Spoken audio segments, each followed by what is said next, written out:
Hello students, आज एक नए टॉपिक के साथ हम इस वीडियो को लेके आए हैं। जो पिछला वीडियो था जिसमें हमने बेसिक्स ऑफ इलेक्ट्रिक नेटवर्क पढ़ा था, आई होप आपको काफ़ी अच्छा लगा होगा। आज का टॉपिक हमारा Kirchhoff's law, book electronics and social state devices से ही है। अब कल जो हमने डेफिनेशंस पढ़ी थी उन्हीं को यूज़ करते हुए हम आगे बढ़ रहे हैं। सबसे पहले कि किरचॉफ लॉ के बारे में एक इंट्रोडक्शन। किरचॉफ लॉ है क्या? किरचॉफ नाम के वैज्ञानिक थे। उन्होंने इलेक्ट्रिक नेटवर्क्स को एनालिसिस करने के लिए दो फंडामेंटल नियम दिए, जिससे कि हम विभिन्न प्रकार के विद्युत नेटवर्क्स में, इलेक्ट्रिक नेटवर्क्स में धारा और वोल्टेज का मान ज्ञात कर सकें। दो नियम हैं, किरचॉफ फर्स्ट लॉ जिसको हम करंट लॉ भी कहते हैं, और किरचॉफ सेकेंड लॉ जिसको हम विभव नियम भी कहते हैं। सबसे पहले किरचॉफ फर्स्ट लॉ, इसके अकॉर्डिंग किसी भी नोड पर, नोड जहाँ पर विभिन्न शाखाएं आकर मिलती हैं, उस नोड या जंक्शन पॉइंट्स पर आने वाली विभिन्न धाराओं का बीजगणितीय योग यानी अलजेब्रिक सम हमेशा शून्य होता है। अब विभिन्न धाराएं आने वाली जो हैं उनका निर्धारण किस तरीके से किया जाएगा? तो उनकी दिशा के आधार पर, यानी जो धाराएं नोड की तरफ टूवर्ड्स दी नोड होंगी उनको हम पॉजिटिव लेते हैं, और वहीं जो धाराएं अवे फ्रॉम द नोड यानी कि नोड से बाहर की तरफ जाती हुई होंगी उन्हें हम नेगेटिव लेंगे। अब जैसा कि आपको एक डायग्राम दिखाई दे रहा है, इस फिगर में हमें I1 और I5 ये दोनों धाराएं नोड की तरफ, जो जंक्शन पॉइंट है O, उसकी ओर आती हुई दिखाई दे रही हैं, तो इसको हम पॉजिटिव लेंगे। वहीं I2, I3, I4 ये तीनों धाराएं नोड से बाहर की ओर जाती हुई दिख रही हैं, इन्हें हम नेगेटिव लेंगे। तो अब किरचॉफ करंट नियम को यूज़ करते हुए हमारे पास इक्वेशन क्या हो जाती है? I1 minus I2 minus I3 minus I4 plus I5 is equal to 0। I1 plus I5 is equal to I2 plus I3 plus I4। मतलब कि जो भी धाराएं नोड की तरफ आएंगी, यानी इनकमिंग करंट्स जितनी भी हैं उनका योग आउटगोइंग करंट्स, जाने वाली धाराओं के योग के बराबर होगा। ठीक है, हमें धारा की परिभाषा पता है। आवेश प्रवाह की दर को विद्युत धारा कहते हैं, यानी जितना आवेश आ रहा है उतना ही आवेश बाहर की ओर जा रहा है। तो ये जो किरचॉफ का फर्स्ट नियम है वो किसके बराबर है? कंजर्वेशन ऑफ चार्जेस की प्रथम नियम कंजर्वेशन ऑफ चार्जेस को शो करता है। अब आता है Kirchhoff second law, voltage law. ये क्या कहता है कि किसी भी क्लोज्ड लूप में, यानी कि एक बंद हम पाश ले लें किसी भी नेटवर्क में, तो एक निश्चित धारा में, निश्चित दिशा में, चाहे क्लॉकवाइज या एंटी क्लॉकवाइज, किसी भी एक निश्चित दिशा में चलते हुए विभवों का बीजगणितीय योग algebraic sum of the voltages is 0। यानी कि किसी भी एक निश्चित दिशा में चलते हुए विभवों का योग क्या होगा? 0 होगा। यहाँ पर भी धाराओं का निर्धारण किस तरीके से किया जाएगा कि निश्चित दिशा में जो विभव पतन है, फॉल ऑफ वोल्टेज है, उसको पॉजिटिव लिया जाएगा, और जो रिवर्स डायरेक्शन में होंगे उनको नेगेटिव लिया जाएगा।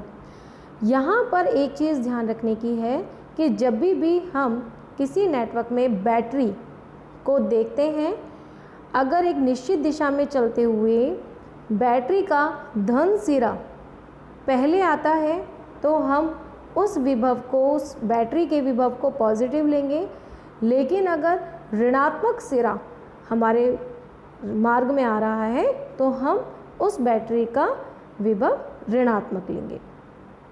जैसे कि एक डायग्राम आपको दिख रहा है, इसमें V1 और V2 दोनों पॉजिटिव हैं।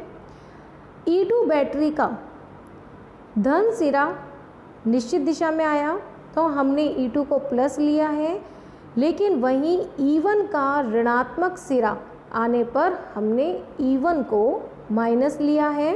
तो V1 plus V2 is equal to E1 minus E2, मतलब कि जो भी विभव पतन हो रहा है, यानी कि ड्रॉप ऑफ वोल्टेज जो है एक निश्चित दिशा में, वो किसके बराबर है? उस लूप में मौजूद EMF के सम के बराबर है। जैसा कि हम जानते हैं कि सोर्स और रेजिस्टेंसेस से मिलकर के सर्किट बने हुए होते हैं, तो जो भी एलिमेंट लगे होंगे उनको हम रेजिस्टेंस से शो करते हैं। तो V is equal to IR से summation over V is equal to summation over IR is equal to summation over E। अब विभव को हम विद्युत ऊर्जा से रिलेट कर सकते हैं। तो ये जो नियम है ये बेस्ड है किस पर? कंजर्वेशन ऑफ एनर्जी पर, कि किरचॉफ का द्वितीय नियम कंजर्वेशन ऑफ एनर्जी को प्रदर्शित करता है। Circuit analysis with the help of Kirchhoff's law. अब ये जो दोनों नियम हैं ये किस लिए बनाए गए? सर्किट एनालिसिस के लिए। अब सर्किट एनालिसिस हम किस तरीके से करेंगे कि हमारे पास किसी भी सर्किट में दो चीज़ें हैं, नोड और ब्रांचेस, लूप, तीन चीज़ें हैं। तो किसी भी एक बिंदु पर, नोड पर हमें विभिन्न धाराओं का मान ज्ञात करना है या किसी लूप में विभव का मान ज्ञात करना है। तो दो जो नियम हैं इनको हम यूज़ करते हैं। तो फर्स्ट आता है नोड एंड जंक्शन एनालिसिस, जो कि बेसिकली मौजूद होता है करंट लॉ पर, यानी कि किसी भी पॉइंट पर अगर हमें वोल्टेज ज्ञात करना है या किन्हीं दो पॉइंट्स के बीच में पोटेंशियल डिफरेंस ज्ञात करना है तो हम इस एनालिसिस को यूज़ करते हैं। वहीं दूसरा है लूप एनालिसिस, जो कि बेस्ड है वोल्टेज लॉ पर, कि किसी भी एक प्रॉपर लूप में जिसको हम सेलेक्ट कर रहे हैं उसमें हमें किसी निश्चित धारा में, निश्चित दिशा में धारा का मान ज्ञात करना है तो हम लूप एनालिसिस को यूज़ करते हैं। अब ये रही सारी थ्योरेटिकल बातें। अब जो ये नियम है इनको किस तरीके से यूज़ करना है उसको हम बिना एग्जांपल्स के नहीं समझ सकते हैं। तो यहाँ पर हमने एक सिंपल एग्जांपल लिया है जो कि जिसमें 3 बैटरीज़ हैं जिनके इंटरनल रेजिस्टेंसेस उसी क्रम में आपको चित्र में दिखाई दे रहे हैं, और इसमें हमें क्या ज्ञात करना है कि हर एक सेल में धारा का मान और पोटेंशियल डिफरेंसेस ज्ञात करने हैं। तो यहाँ पर हम दोनों नियमों को यूज़ करेंगे। फर्स्ट हम डी नोड पर हम किरचॉफ के फर्स्ट नियम को यूज़ करते हुए I3 is equal to I1 plus I2। यहाँ पर हमने क्यों किया कि I3 is equal to 4 volt.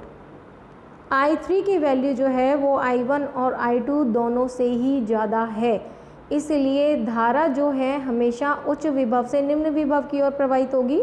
तो I3 से निकलने वाली धारा ही I2 और I1 में जाएगी।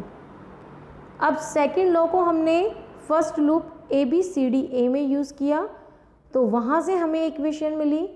दूसरा हमने CDFED लूप को यूज़ करते हुए दूसरी इक्वेशन ली। तीनों इक्वेशंस को सॉल्व करने पर हमें I1, I2, I3 के मान ज्ञात होते हैं।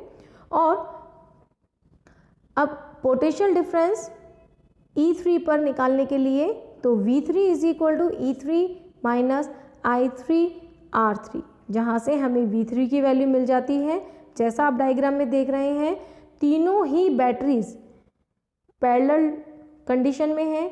आपको पता है पैरेलल कंडीशन में जब बैटरीज लगी होती हैं तो उन बिंदुओं के मध्य विभव का मान सेम होता है, यानी कि तीनों ही बैटरीज पर जो पोटेंशियल डिफरेंस का मान है वो सेम होगा। ये तो एक एग्जाम्पल है, इस तरीके कई सारे एग्जाम्पल आपकी बुक में दिए हुए हैं, तो आप उन्हें पढ़ें, समझें। आपके चैप्टर में और क्वेश्चंस न्यूमेरिकल्स भी उसमें दिए हुए हैं, तो आप उनको करने की कोशिश करें। आई होप आपको ये टॉपिक क्लियर हुआ होगा। जो भी प्रॉब्लम है तो आप मुझसे पूछ सकते हैं। Thank you so much.